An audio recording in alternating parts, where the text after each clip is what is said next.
The title of my talk today is Cultural Studies and Visual Culture, an Introduction.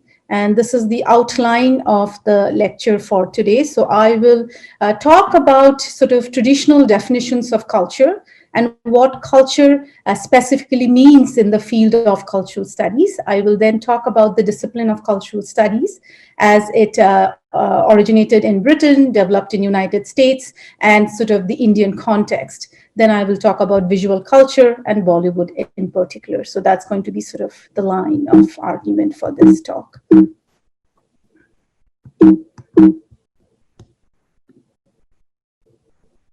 Okay, so what is culture? In traditional definitions, culture is always tied to notions of value.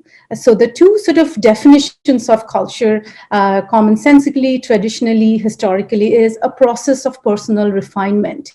In other words, it means that one has to be trained. So if you want to become a reader of the classics, a reader of literature, you have to be trained to read. If you want to become an artist, your eye has to be trained. So in order to emerge as civilized, cultivated, as a cultured individual, there is a process of personal refinement that is involved.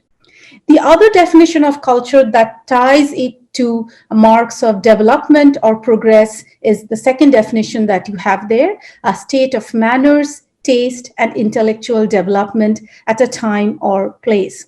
So if you think of British India as an example, so when the British came to India, their understanding or their representation of India was that it was inferior. It was lagging behind in progress and civility, and the British took it upon themselves to cultivate culture, say through the teaching of English literature. Think of Milton, Wordsworth, Shakespeare, and along with it, a devaluing of vernacular literature and languages. So when we are talking of culture traditionally, we are talking of high culture, meaning those items that achieve greatest critical acclaim. In other words, those elites or those who are scholars, thinkers, philosophers, have vetted cultural items and have deemed them worthy of attention. So again, examples would be, Shakespeare or, Van Gogh's painting or classical dance forms like Kathakali.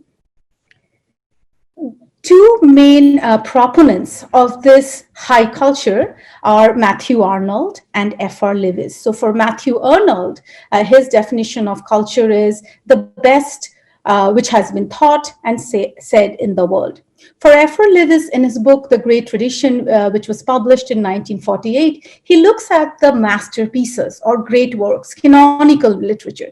So the understanding of high culture is then tied to the concept of universality, meaning the context of creation or the context of circulation of cultural items are not given much importance. The understanding is if something is great, or it has been deemed great, for example, Shakespeare, for English literature students, that greatness should cross cultural boundaries, doesn't matter which nation you belong to, doesn't matter what your class status might be, doesn't matter what your gender identity might be, you can be taught to appreciate Shakespeare. So again, if you think of British colonialism, these canons of British literature were taught throughout the colonies. So whether you came from India, or you came from Jamaica in the Caribbean, or you came from Nigeria in Africa, these same texts were taught. So again, this notion that high culture is of universal value. But what happens when we think of culture in the context of cultural studies? Two seminal thinkers in cultural studies, you probably know them, Raymond Williams, Stuart Hall, and this is their definitions of culture. So for Raymond Williams, culture is ordinary, the everyday. For Stuart Hall, culture is experience lived, experience interpreted, experience defined. In other words, culture does not merely exist in the past, but it is also what is emerging, what is also being created. So both historical elements, but as well as contemporary culture. And their definition of culture also is that it is tied to questions of identity, to power, and it creates or produces particular kinds of effects in us, pleasure. So the joy of reading, not just, what we can, educate our students or what we can cultivate, but also the joys that come out of reading or painting or whatever, cultural act we might be involved in. So for cultural studies, it is not just high culture, it is or sort of things that have been deemed important in the past, but it is a study of culture and particularly contemporary culture. So again, culture in the everyday. So we see a shift here away from classical or elite cultural forms to popular and often industrially produced forms, such as, say, cinema, television, radio, popular magazines, things that would not have been deemed worthy of studying, according to, say, Matthew Arnold. So cultural studies is interested in the meaning and practices of everyday life. How do everyday people live their lives? So it would study things like shopping, or fashion, or who eats out, where and how, cartoons, film viewing. So we see then here there is a, with cultural studies, there is a shift from the emphasis on the written, the textual, to the visual, to social institutions, and to space. But what makes cultural studies really stand out is its focus on power. So its interest in how power and authority are exercised in and through cultural practices. So when we are looking at cultural texts, we are interested in questions of gender. We are interested in questions of race, class, sexuality. Does anybody know what this image is or where it is from, which film? I'm going to assume that or imagine that I see nods there, and you know that this is Black Panther. So why Black Panther? What makes Black Panther important? We have, number of Marvel films, and this is one more superhero that has been added to Marvel. But what is important about this superhero movie is that unlike Captain America or Iron Man or Spider-Man, what we see now is a Black superhero. And again, why does that matter? So yes, we have so many superheroes. Here's one more added to the list. What difference does it make?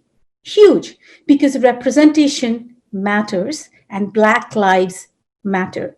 This movie is about what it means to be Black in both America and Africa, and more broadly in the world. And the film, grapples head on with issues of race, of identity, of violence and trauma affecting modern day, Black life. And particularly right now, in terms of Black Lives Matter, we see the importance of representation. And this is a tweet, which I thought would be interesting to bring to your attention, where this author says, we need diverse representation, not only so every kid can see themselves as the hero of the story, but so that every kid can understand that other kinds of kids are also the heroes of the story. So not just seeing yourself represented in the story and seeing yourself as the hero, but also realizing that there are other kinds of heroes, there are other possibilities. So the empathy or the solidarity that stories like Black Panther can bring. So now to talk about the discipline. So when did the discipline begin, this field of cultural studies?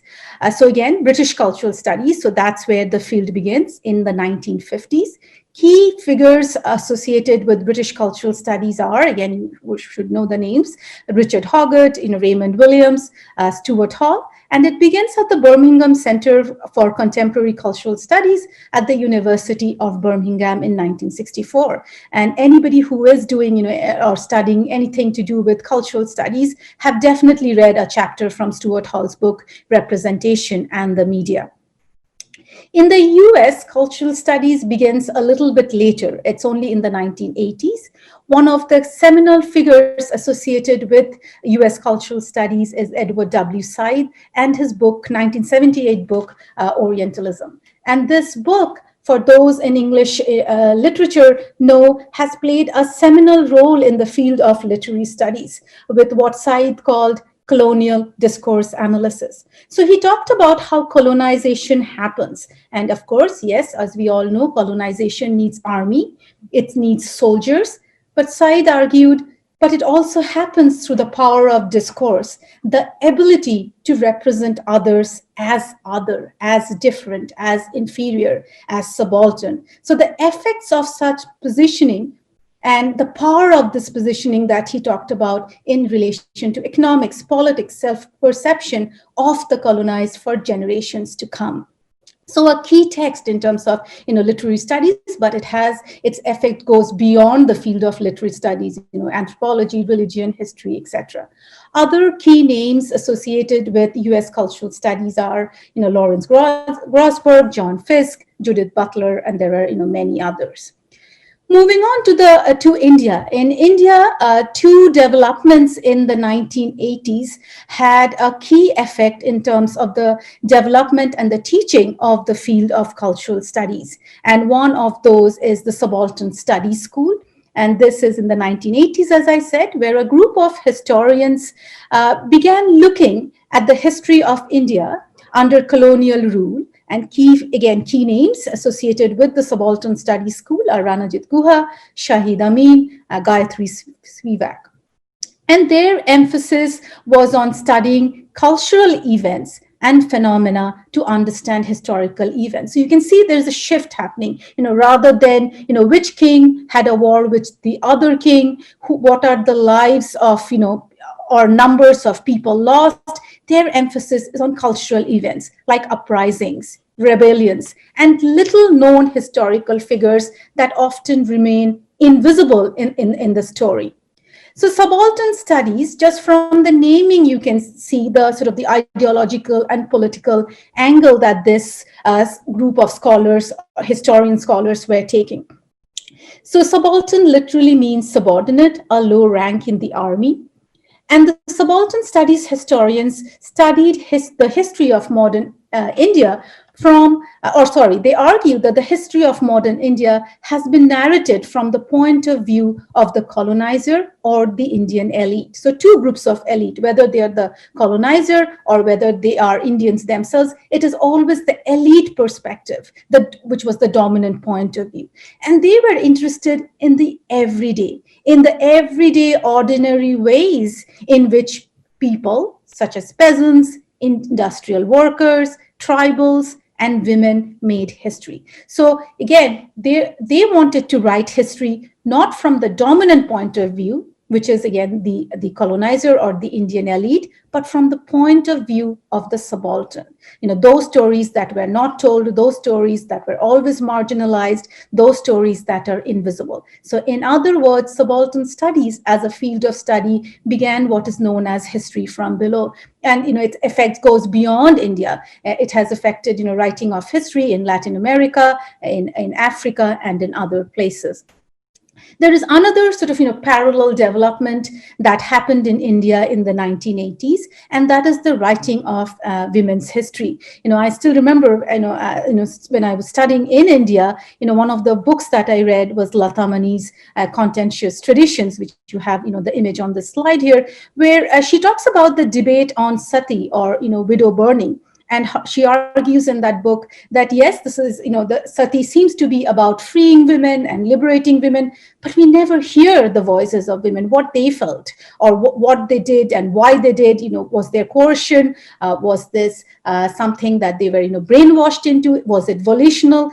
All we hear is the debate between the colonizers and the Indian elite. So these are two groups of men deciding the fate of women and debating what's good for them, but we never hear the voices of women. And so this is just, one example of the book.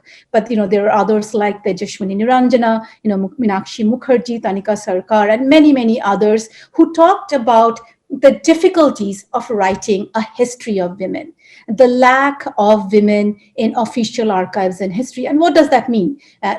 What they mean is, it's not that, I have a better set of eyes or I'm more alert to the absence of women in official archives of history, so I'm going to go in there and look for women's presence. They said women didn't exist. They did not exist in the official archives, so you could not actually go back to the archives and rewrite the history. And people like or scholars like Meenakshi Mukherjee talked about the absence of women writers in what students were being taught. So it was mostly male authors that are being taught, not just in sort of the British Western curriculum, but also in the Indian curriculum. If you think of, as an example, partition studies as a field which also develops, towards the latter half of the 1980s, some of the names that many of you, I'm sure, would be familiar with are Urvashi Butalia, Ritu Menon, Kamala Bhashin, Veena Das, right? Anthropologists, historians, literary scholars, who again, realizing the lack or the absence of women in official archives of history and wanting to write a history of the partition, what do? They start showing up in people's houses. So they go to the attics, they look for diaries, they look for letters, personal letters, and they try to find out how women lived through this moment of intense violence. How do they make sense of this story? How did they live at the moment of violence and post partition?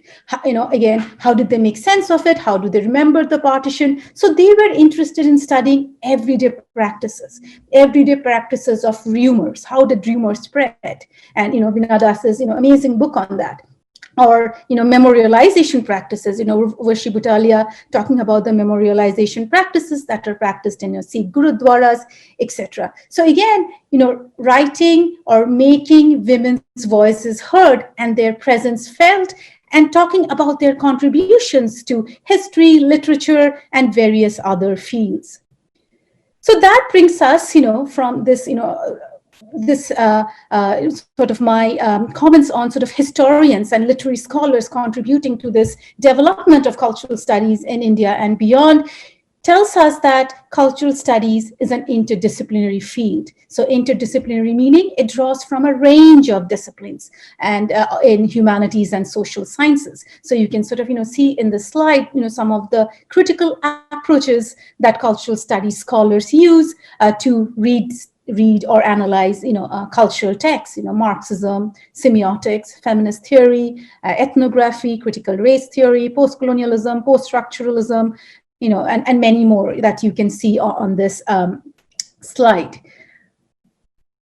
So that brings us to, Bollywood or cultural studies. So does Bollywood qualify as, as a field that should be of interest to cultural studies scholars? And I would say an emphatic yes, because if you think back on the conversation that we just had, what defines cultural studies? One, a study of culture. So when we are thinking of, Bollywood, we are thinking of culture and particularly contemporary culture. So a check mark there.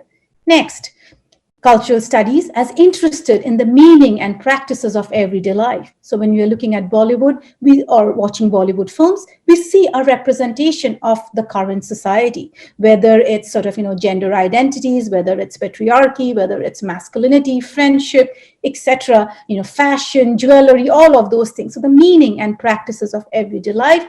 And finally, as I said, something that really, is at the core of the field of cultural studies, the emphasis on power. How is power exercised in and through cultural practices? And again, sort of, Bollywood fits the bill.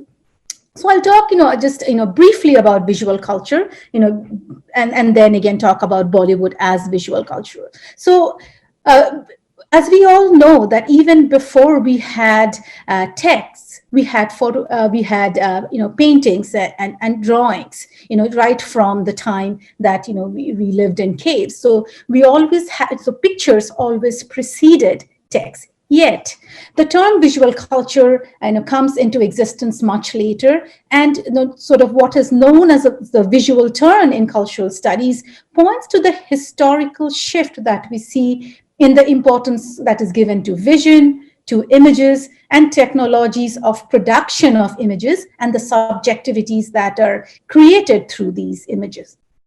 So the origins of visual culture is traced to the 1950s in England, but it really took off, the field really took off in the 1990s. Again, some seminal figures associated with this field are Nicholas Mirziev, John Story, Arjun Appadurai. So Mirzov, in The Subject of Visual Culture, which is again a seminal text for visual culture studies, argues that subjects are an agent of sight and they're also the effect of visual subjectivity. So what does that mean?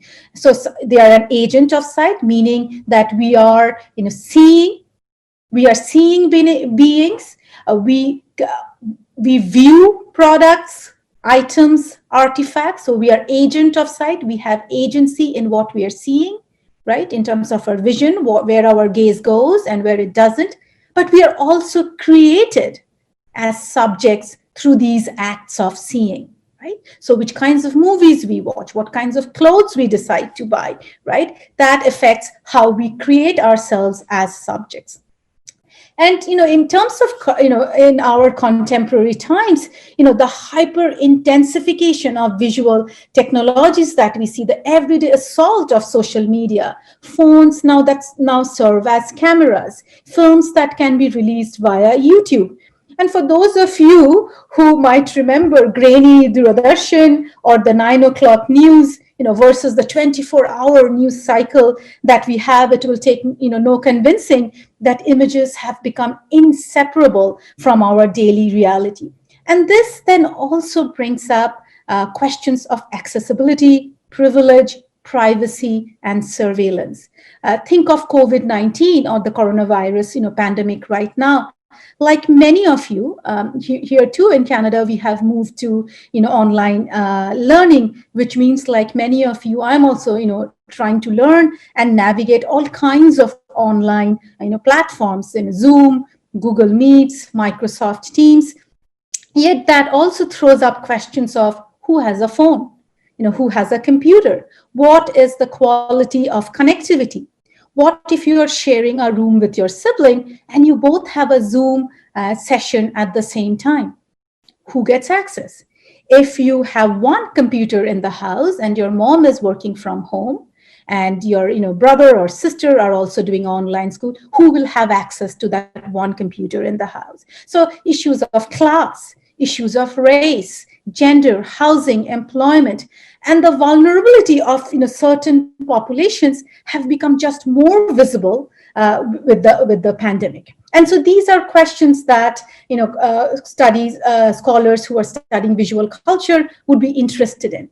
So if you think of Bollywood as visual culture, as many of you know, Bollywood was not considered worth studying. It was not seen as a serious subject. It was, dancing around the trees and, women getting soaked in rain, right? So it did not become a field of academic study until the 1990s. And because Bollywood was constantly, contrasted with art cinema or parallel cinema, which were seen as serious cinema that dealt with social issues, the day-to-day problems of people, people's lives versus, popular commercial mainstream. And often popular commercial mainstream is seen as trashy if you go back to, Matthew Arnold and F.R. Lewis.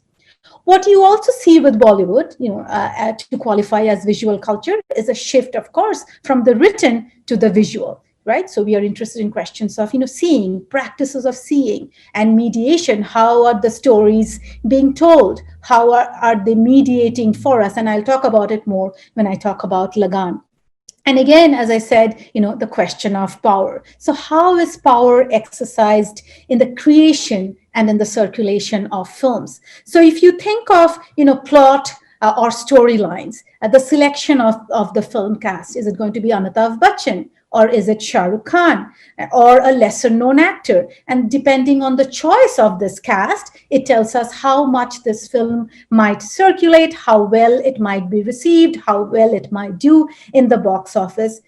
And when we're talking of Bollywood cinema, we're also talking of how certain cultural practices are being validated, contested, taught, consolidated by the film.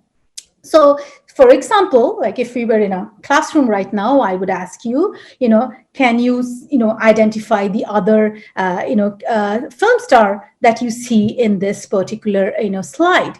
And I can tell you that unless you are from Kerala or have some connection to Kerala, chances are that you won't recognize Fahad Fasil or might have vaguely heard of a film called Kumbalangi Nights. And so Bollywood, which was until the 1990s a film or a cinema or an industry that was not considered worthy of studying, has also been able to now successfully push regional cinemas as sort of peripheral cinema or to the sidelines.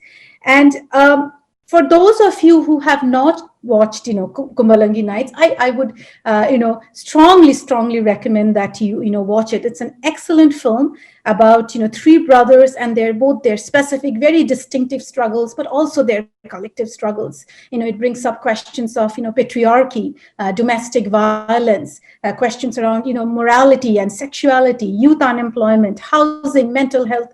And Fahad Fasil is just amazing, and I'm sure you will be, entertained by his performance as much as I was. So now moving on to sort of methodologies that we would use to study Bollywood. And do remember that, sort of the methodologies that we would use to study Bollywood would also apply to other kinds of cinema, whether it's, Malayalam cinema, Tamil cinema, Bhojpuri cinema, or Bengali cinema. So what are the methodologies that we might use to study, cinema, in this case, Bollywood? So of course, we would, look at the content and the language. So, close reading, critical reading. In other words, we are drawing upon some of the methodologies that, we have brought to bear on literature. So some of those tools, right? Close reading, critical reading, semiotics, discourse and analysis, going back to Said. We would also look at, secondly, the context. So what are the various political, economic, or social forces that shape and are shaped by film? So what is the context of this film's creation? What kinds of issues are they responding to? So, so if you think of this particular image you have here of Android Kunyapan, which tells the story of a lonely old man and a robot.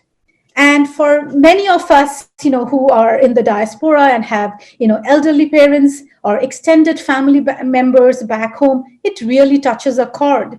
And specifically so for Kerala society, where you have in every home, there is a daughter or a son or a cousin who is outside India.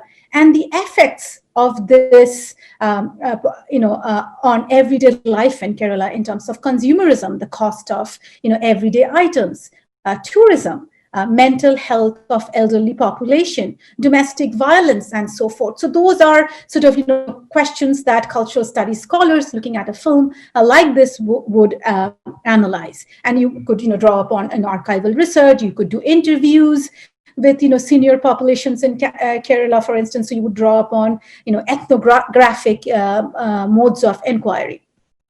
The third thing that we would study if we're analyzing, or a methodology that we would use to study Bollywood is, of course, how films get distributed, right? So not just the creation of the film, but also how this film sells, how it's packaged, how it's marketed, and how it is distributed. So again, what kinds of billboards, what kinds of posters, music, is it a trailer? Is it an item number that is used to promote a film? Is it a particular well-known star, like, say Mohanlal in the context of, Kerala, or Amitabh Bachchan or Shah Rukh Khan or whoever in the context, or Kajol in the context of, Bollywood would be used or would filmmakers, use to produce? And how is it marketed? Is it marketed as an Indian film? Is it marketed as a buddy film? Is it marketed as an action film? Like, again, how does it gather audiences to show up? Now looking at Lagaan specifically.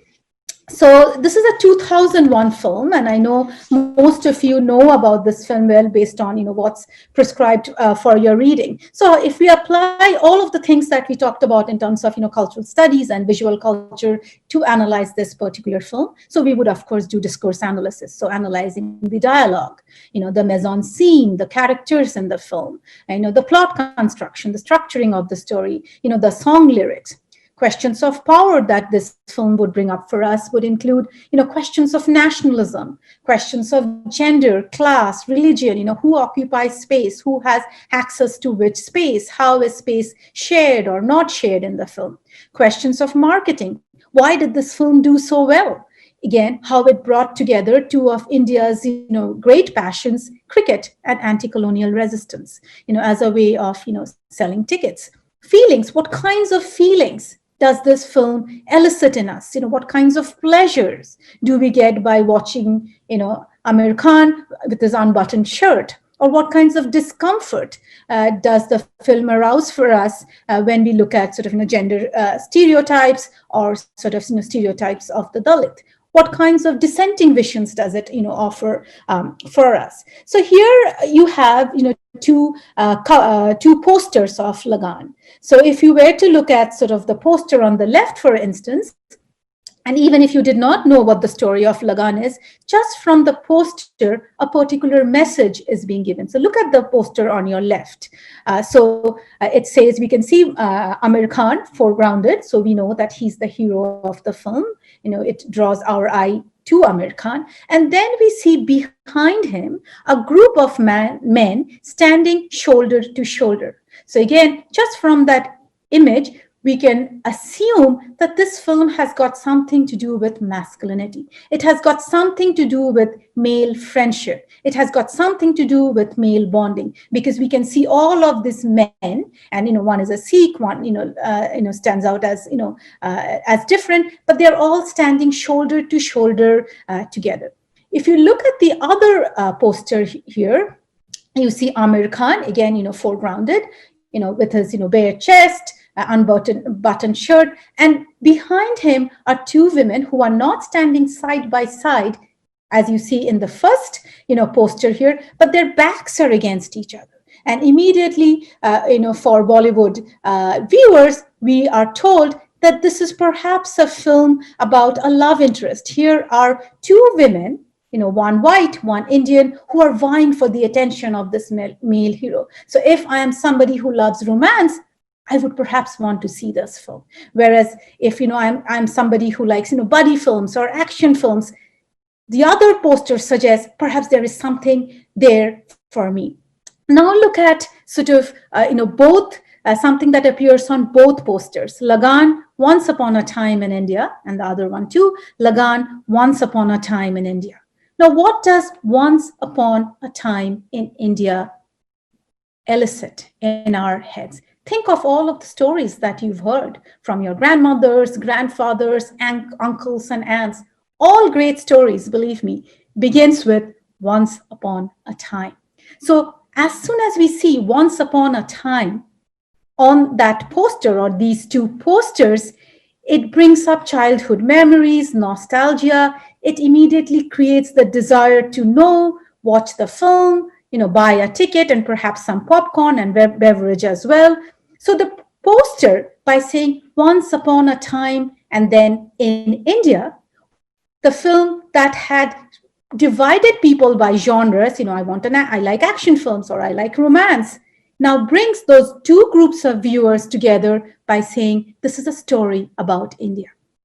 So if you are Indian or you belong to India, or if you have India in your heart, this is a story. It's a legendary tale that you would want to listen to. So the differentiated audience based on, gender or class, etc., are brought together through this sort of once upon a time in India, the story of India that every Indian should know about.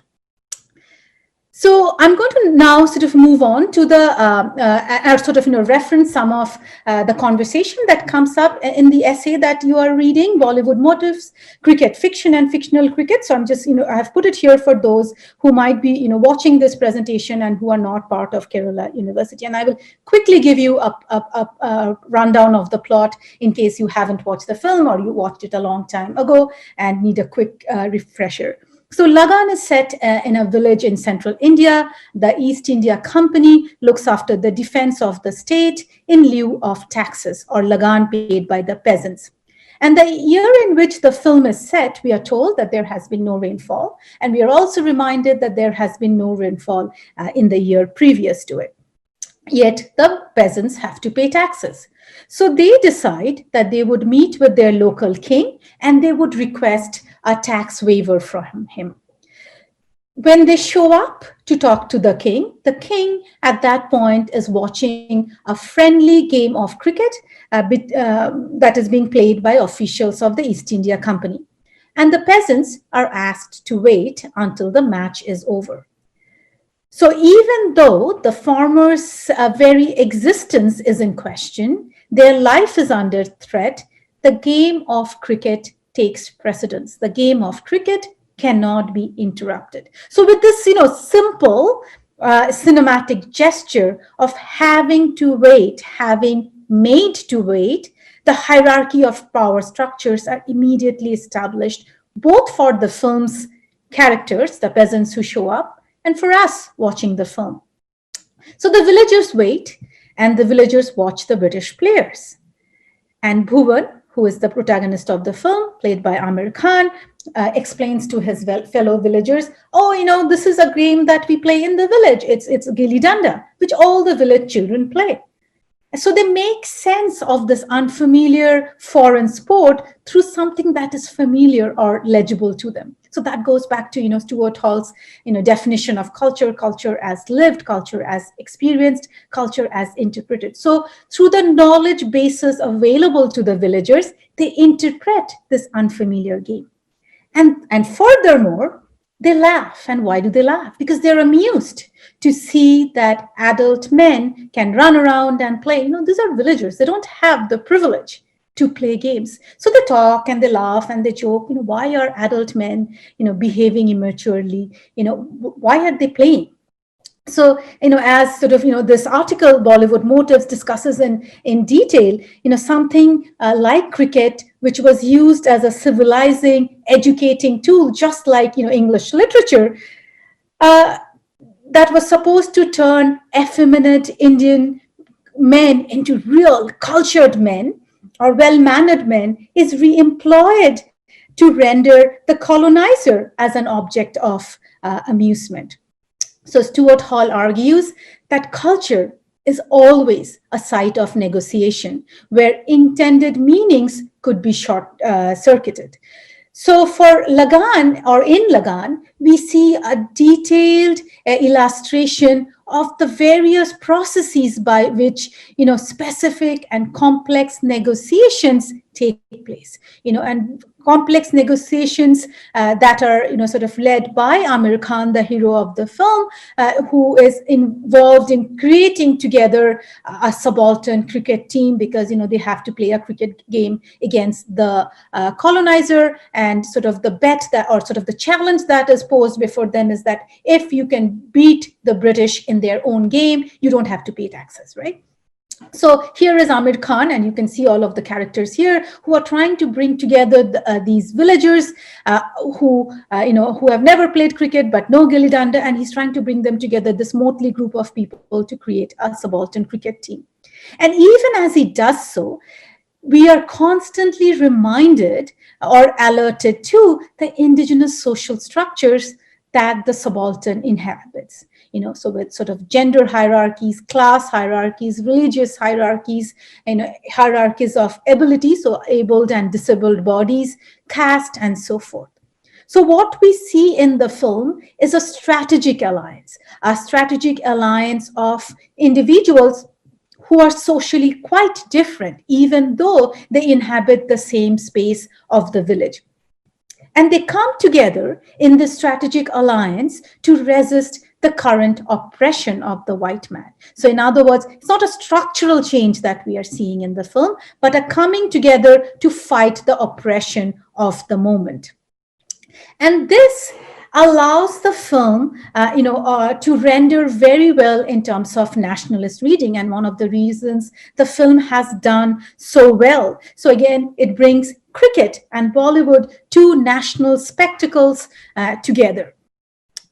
It desecrates the British subject's originality as the creator of cricket, or sort of, questions the purity of cricket's roots. So here you have a vision of India as a superpower that is bringing the West to its needs. It's bringing Captain Russell and his team to its knees, who now lose a game that is played by villagers who don't have proper equipment, proper attire. Again, look at in this image, you have white clothed British players versus Amir Khan and the rest of the other players who don't have all of this gear or attire, and it's all homemade, and sort of the indigenization of cricket that happens. So we see here a defeat that is made possible of the colonial or Western oppressor, in this specific case the British.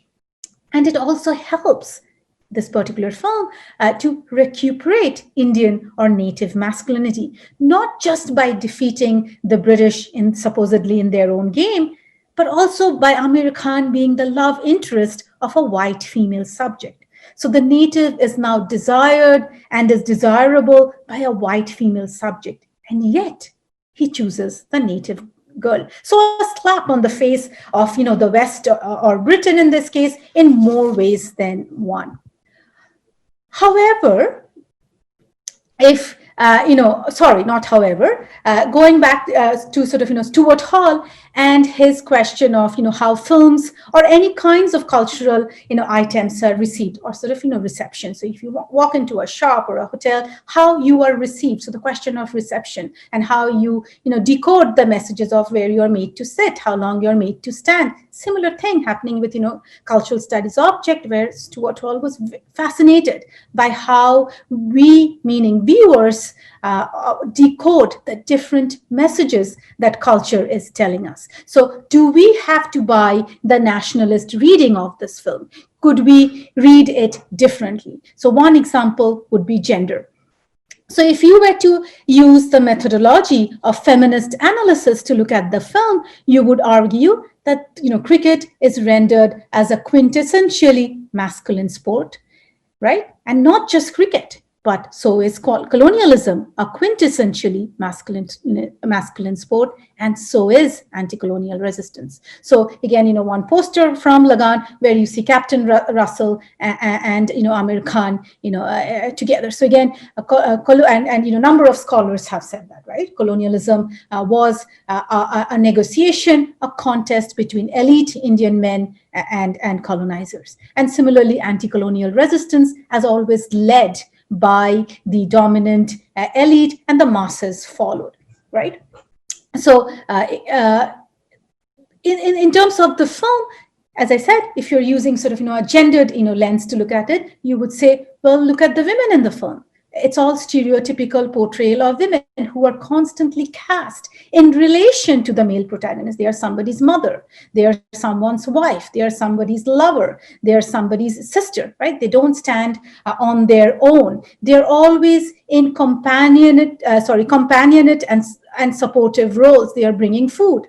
They sing songs. They pray for the success of their, male sons and love interests and cousins and neighbors. So the sort of the image or sort of the binary that we, again, a stereotypical, motive that is employed not just in Bollywood cinema, but, Hollywood as well, is sort of this whore virgin binary, right? Either we have sexualized, exotic female characters, Gauri and Elizabeth, the two women that you see on the slide, or they are victims of oppression, Bhuvan's mother and the wives of all the villagers. You can, however, I'll just go back to the slide. However, you can also say, well, yes, there is gender oppression, and there is a difference between Indian women and white women, but in the context of colonial cricket, we can see that how women are marginalized across this racial divide. Right? So in the film, Elizabeth's appropriation of the masculine role of the cricket coach and teaching the villagers the intricacies of colonial cricket disrupts the masculine preserve of the game. At the same time, it portrays her as a white savior. So in other words, brown men need guidance from white women to be successful in the sport and also to be successful in mounting an anti-colonial resistance. If you're looking, from the point of view of the portrayal of, disabled, untouchable Kachra, just look at the naming. Just by this literal naming as trash or garbage, he's rendered outside, right? He's trashed, he's garbage. And he is allowed temporarily, he can join the cricket team, not because caste structures have been demolished or will be demolished in the future, right? But he's allowed temporarily to join the game because he is exceptional as a spinner. So, right? So his inclusion in the team, in the cricket team is contingent on performance. So you could make an argument that, the film just consolidates the caste structures. There is no structural systemic change that is envisioned in this film, and therefore, a problematic film in ways.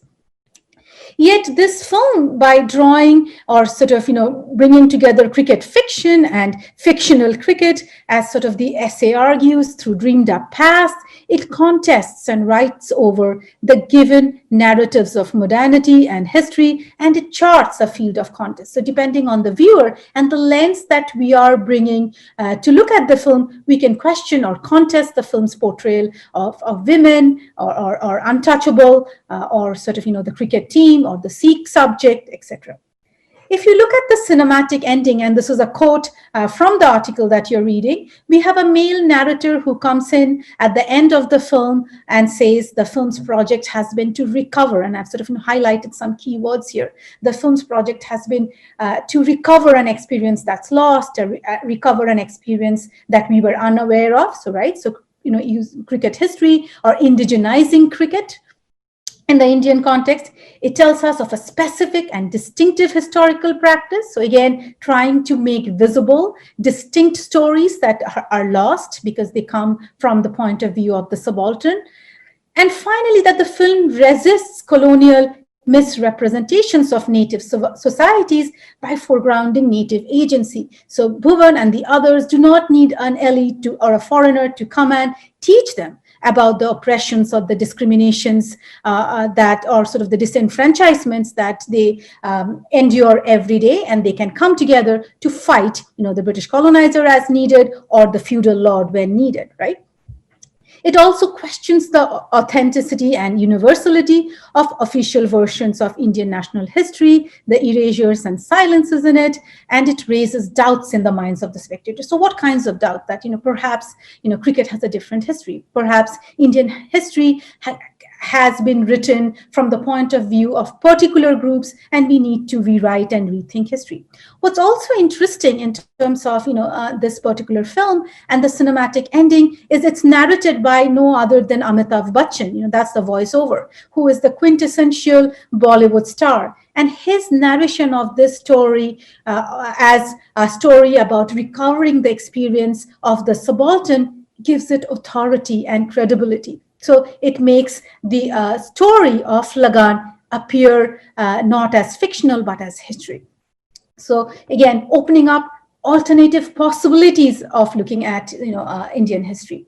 So what does then Lagaan, accomplish? Number of things, I would say. So one would be, the argument that Arjun Appadurai makes, that, decolonization is not, a single dismantling of the colonial past, but it's a continuing dialogue, ongoing dialogue with the colonial past, but also with the legacies in the present. So if you think of Lagaan, it was released at a time, you will probably remember, when Western India was witnessing intense drought, and the newspaper headlines were filled with stories of farmer suicides. So for viewers who were going in to watch this film at that time, the connection between, colonial oppression or Captain Russell in this, in this fictional film, and what's happening real life in India gets connected. Right, so they can see they can see the presence of the past in their present. So, in other words, colonialism does not merely end with the departure of the colonizer. The second thing that this, film remarkably accomplishes is the representation of Indian past through which it destabilizes official discourses, whether it's about, Indian history, or whether it's sort of, colonial writers writing about Indian history. And it opens up space for reinterpretation and a reimagining of Indian history. And it does so by making the masses as historical subjects. And when I say masses, I just don't mean the cinematic characters, but also the viewers who are going in to watch this film. So why cultural studies? And this is sort of my, concluding side. So why cultural studies? What does this, field offer us? So I would say that, again, something that I have tried to stress throughout the presentation, the emphasis on power. So cultural studies as a field, by placing emphasis on power, makes it, naturally self-reflexive. It constantly asks us to question or understand ourselves in relation to the world around us. Right? So it is constantly asks us to, self-reflect. It asks us to examine how we are both positioned by culture, but how we also position ourselves in relation to cultural objects, in relation to representations and various kinds of cultural processes. So not just that we are positioned by culture or that we are shaped by culture, but we also position ourselves in relation to culture, or that we also shape culture. So it asks us to investigate, our values, beliefs, and belonging, our economic and social relations, institutions, identities, what kinds of privileges, entitlements do we bring into conversations, what is absent in the conversation, when do we speak for, when do we speak with, right? All those kinds of questions. And I would say fundamentally as a field, its emphasis or its project of social change, where it constantly offers us visions of alternative futures, asks us to envision alternative futures and better, equitable, and inclusive futures. So I think, that is what, makes this field so important. And to me personally, so that, this emphasis on social change, social transformation, and the emphasis on asking us to, rethink, reassess, and, be reflective about it. So I will stop there, and then, I'll happily take questions. So thank you. It was a long presentation. Thank you so much for listening to me. Thank you, Dr. Chandrima.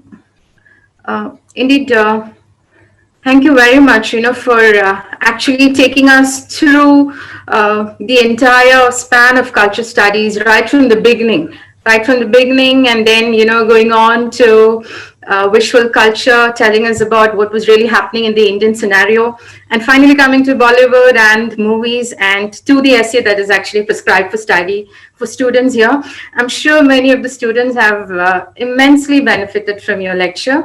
Thank you very much, in fact, for shedding light. And but I still have a feeling that the time was too less for you to, in fact, talk in detail about everything, because I wish you could actually talk more on visual culture.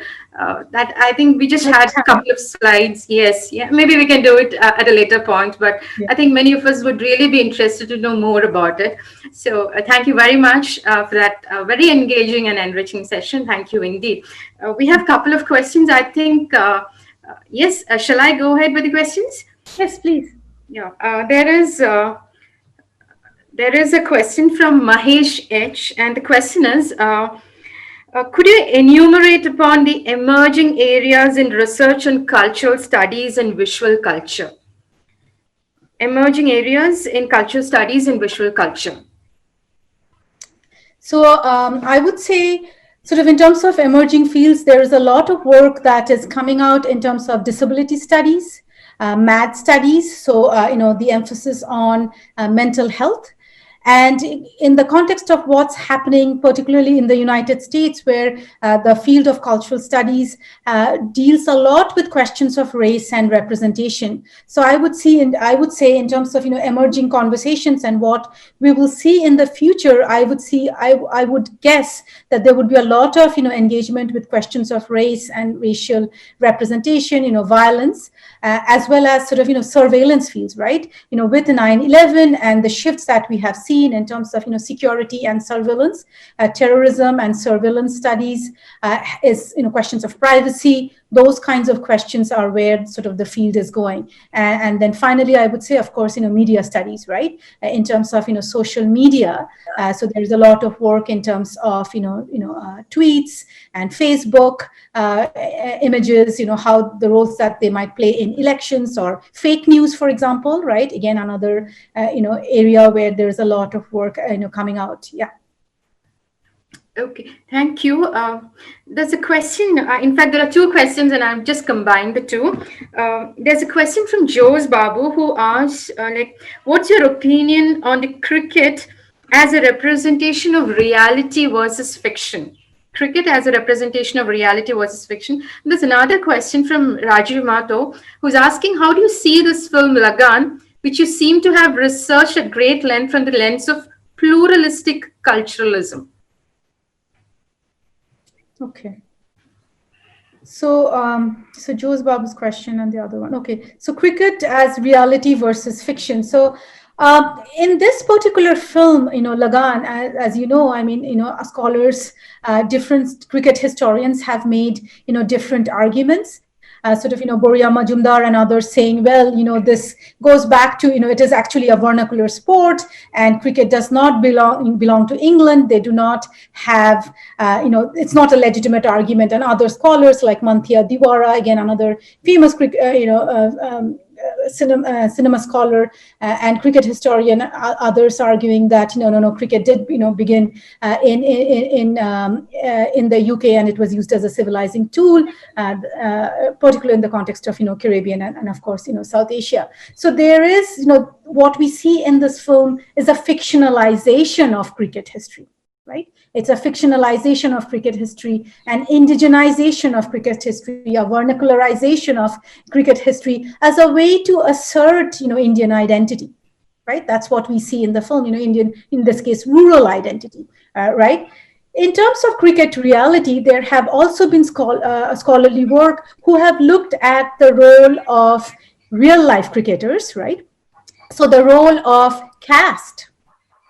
In the context of the Indian cricket team. Most recently, you probably saw the debate about how Black cricketers were referred by Indian cricketers, right? So again, in real life, so sometimes the fictional and the real life does come together, where questions of race, questions of gender, who does in real life, who is doing the narrating of the cricket of the cricket game, who goes to watch the cricket games, who sits where.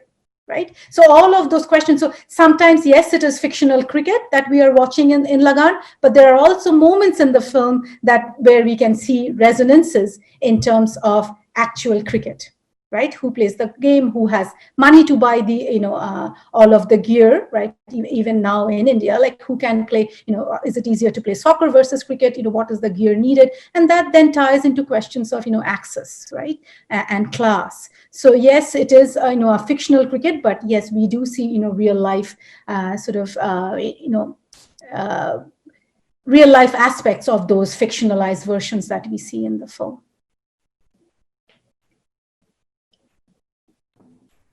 Yes, there's another question. Could you please elaborate on the visual culture that is being propagated through advertisements in the light of cultural studies? So, sorry, can you repeat the question once more, please? Could you please elaborate on the visual culture that is being propagated through advertisements in the light of cultural studies? Yeah, absolutely. So what you saw, sort of the cultural, analysis that I provided in terms of the two posters of Lagaan that I showed you, the one with, Amir Khan, and then, the group of the cricketers behind him.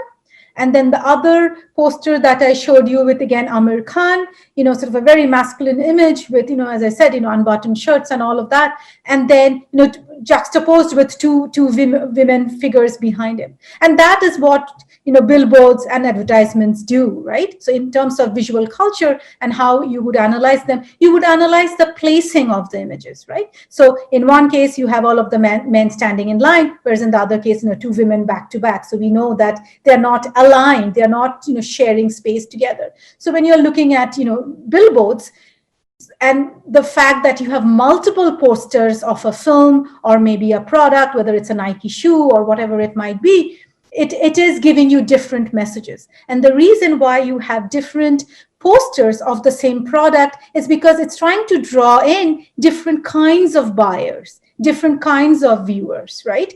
So, sometimes it's appealing to maybe, children, sometimes it's appealing to adults, sometimes it's appealing to women. So again, when you're looking at advertisements, you have to look at the placing of the text, what text is there, what is the image like, and how they are placed. So you're using all of those, methodologies of, visual cultural analysis, but you are sort of saying, what is the cultural context of the time? Why do we have, say, for instance, all the advertisements that I'm seeing right now about, masks, all kinds of masks being sold. So it wouldn't make sense to anybody, perhaps, 50 years past us or 100 years past us, if you said, masks were being sold, unless you say, well, this is coronavirus, there was a pandemic, we all had to wear masks, and therefore. So again, the social, cultural context that results in the production of particular kinds of billboards and particular kinds of advertisements, and who show up in that billboard, right? That also is tied to, again, if the company has enough money, who's cast, right? Is it Mohanlal? Is it, Mammootty? Is it Shah Rukh Khan? Is it a lesser known actor or a cricketer, right? So again, in terms of, billboards and advertisements, where they're placed. Is it placed in the city center? Is it, on a roadside? How big is the billboard, right? So there are so many different ways that you would use visual cultural tools to analyze them. Ma'am, we've got a lot of questions coming. I hope you can take a few more. Or okay, sure. Maybe 2 or 3 more. Is that okay? Yeah, 2 more. We'll stop with 2 more. Here. So there's a question from Reverend Thomas Samuel, and the question is, will the reimagining of India, that is regional history too, lead to more controversy and confusion? Will the reimagining of Indian history, regional history, lead to more controversy and more confusion? Depends on how you define confusion, right? Because history is always written by someone, right? It's the point of view of the person writing the history. History is not, objective in the way we have been taught to think of history in terms of dates and numbers. Even if you think of, dates and numbers, are there names associated with those numbers? Do we know, there are 100 people dead, or do we have a list of those 100 names, right? So if you're thinking of, what is the function of history? So perhaps the question that you're asking is, what is history? Should history be a monolith, a singular tale of the nation?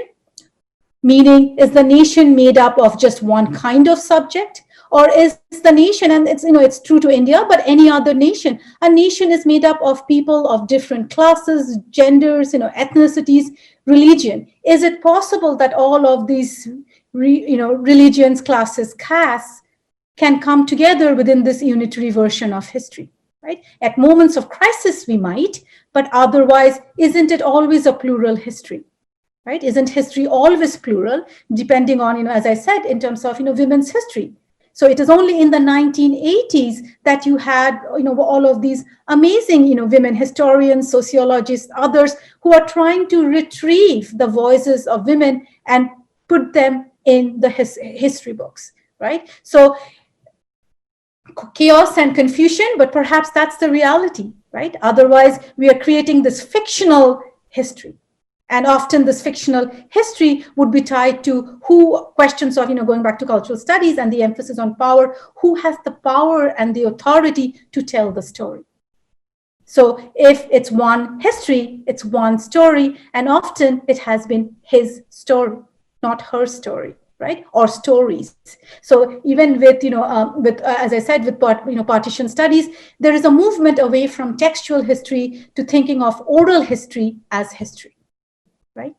So yes, so I would say chaos, yes, but that is the reality that, we straddle multiple histories because it is about lived experience, and our lived experiences are not the same. depending on whether we live in a city or a town, what kinds of education we have, what kinds of genders we are, what kinds of sexualities we might have, what our religion might be. And therefore, if we are talking of our histories, it would be very different histories.